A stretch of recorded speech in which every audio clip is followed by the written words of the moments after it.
shaped as a spoof on war, was the liveliest thing he'd written all term. I remember scrawling across his paper, "You should think about taking creative writing next year." And he had. He was in Rhonda Baxter's class. Rhonda didn't like him, though, said she found him condescending. She hated the way he rolled his eyes at other kids' comments.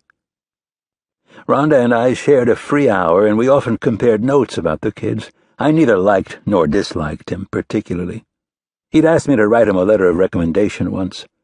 Can't remember what for. What I do recall is sitting there, trying to think up something to say. He rang up my sale. I handed him a 20. "So, what's next year looking like?" I asked. "You heard back from any of the schools you applied to?" "I'm joining the Marines," he said.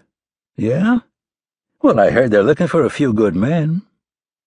He nodded, not smiling, and handed me my change. His buddy ambled over to the counter, pizza box in hand. He'd lost the boyish look I remembered from his freshman year. Now he was a lanky, beak-nosed adult. His hair tied back in a sorry-looking ponytail, his chin as prominent as Jay Leno's. "So, what's your game plan for next year?" I asked him. "University of Arizona." "Sounds good," I said. I gave a nod to the Red Sox cap he was wearing. "You follow the Sox?" "Somewhat. I just traded for Garcia Parra in my fantasy league." "Good move," I said. "I used to go to Sox games all the time when I was in college. Boston University. Fenway was 5 minutes away." "Cool," he said. "Maybe this is their year, huh?" "Maybe." He didn't sound like he gave a shit either way. He was in Rhonda's creative writing class, too. She'd come into the staff room sputtering about him one day. "Read this," she said. "Is this sick or what?" He'd written a 2-page story about a mysterious avenger in a metal-studded black trench coat. As jocks and college preps leave a busy bar, he pulls pistols and explosives out of his duffel bag, wastes them, and walks away smiling. "Do you think I should call his parents?" Rhonda had asked. I'd shrugged. A lot of the guys write this kind of crap. Too many video games, too much testosterone. I wouldn't worry about it. He probably just needs a girlfriend.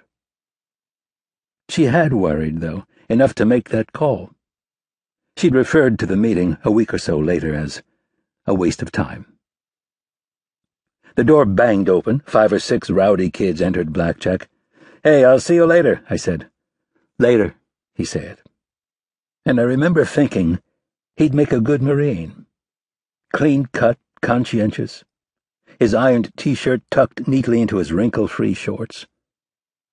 Give him a few years, I figured, and he'd probably be officer material.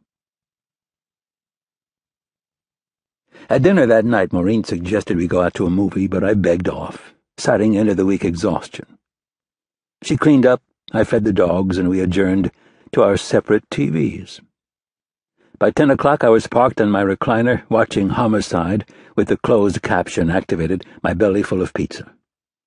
There was a Newsweek opened on my lap for commercial breaks, a Pete's Wicked Ale resting against my crotch, and a Van Morrison CD reverberating inside my skull. Astral Weeks, a record that had been released in 1968, the year I turned 17. I was 47 that Friday night.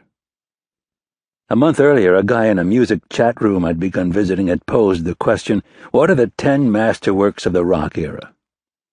Dozens of us had begun devising our lists, posting them as works in progress, and busting each other's chops about our selections. I came to picture my cyber-rockin' brethren as a single balding fat guy in a tie-dye T-shirt, size XL, when XXL would have been a better fit. My masterwork choices were as controversial as the next guy's.